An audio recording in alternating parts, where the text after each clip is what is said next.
Halo, Assalamualaikum warahmatullahi wabarakatuh. Perkenalkan, nama saya Timatul Husna. Kali ini aku bakal jelasin tentang bisnis dalam Islam. Nah, di sini aku bakal jelasin tentang apa sih bisnis kontemporer itu.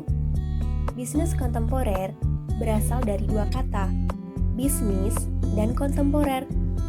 Bisnis adalah suatu usaha menjual barang atau jasa yang dilakukan oleh perorangan, sekelompok orang, atau organisasi kepada. Tidak menutup kemungkinan bisnis kontemporer mengandung unsur yang dilarang oleh Islam, yaitu ada riba, goror, dan maisir. Apa sih riba itu? Riba secara bahasa berarti penambahan, pertumbuhan, kenaikan, dan ketinggian. Sedangkan menurut syara, riba berarti akad untuk satu ganti khusus tanpa diketahui perbandingannya dalam penilaian syariat ketika berakad. Dalam Al-Quran sudah dijelaskan dalam surat Al-Baqarah ayat 275. Hai orang-orang yang beriman, janganlah kamu memakan riba dengan berlipat ganda dan bertakwalah kamu kepada Allah supaya kamu mendapat keberuntungan. Yang kedua adalah goror. Goror adalah apa-apa yang akibatnya tersembunyi dalam pandangan kita dan akibat yang paling mungkin muncul adalah yang paling kita takuti. Dalam syariat Islam, jual beli goror dilarang dengan dasar sabda Rasulullah SAW dari Abu Hurairah yang artinya Rasulullah melarang jual beli al-hasah dan jual beli goror. Dan yang ketiga adalah maisir. Maisir adalah transaksi yang digantungkan pada suatu keadaan yang tidak pasti dan bersifat untung-untungan, yang mana sudah dijelaskan dalam Al-Quran surat Al-Ma'idah ayat 90. Wahai orang-orang yang beriman, sesungguhnya meminum khamr, berjudi, dan berhala, mengundi nasib dengan panah adalah termasuk perbuatan yang setan. Maka jauhilah perbuatan-perbuatan itu agar kamu beruntung. Adapun contoh bisnis kontemporer yang mengandung tiga unsur tersebut yaitu ada bermain falas.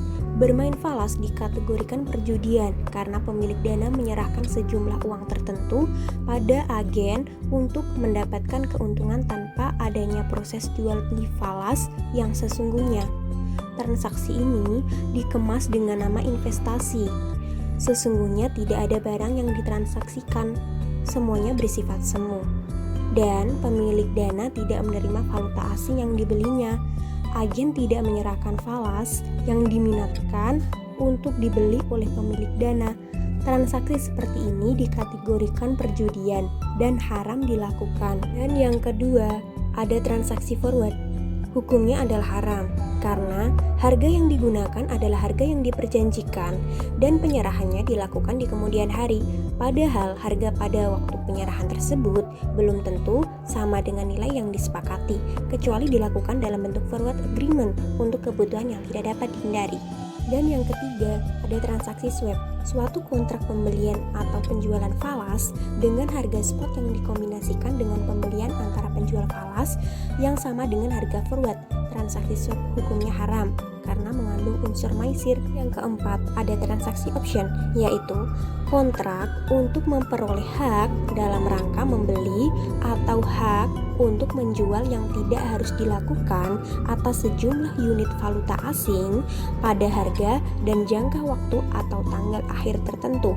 Hukumnya haram karena mengandung unsur maisir. Dan yang terakhir, ada bermain bursa emas.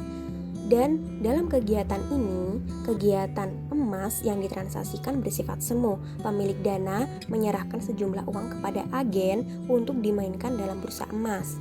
Manajer investasi akan memberitahukan perkembangan harga emas dunia dan memberikan saran untuk membeli atau menjual emas yang dimiliki oleh pemilik dana.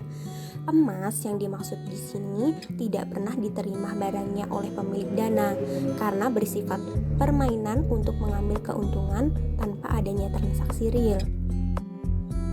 Terima kasih sudah mendengarkan. Wassalamualaikum warahmatullahi wabarakatuh.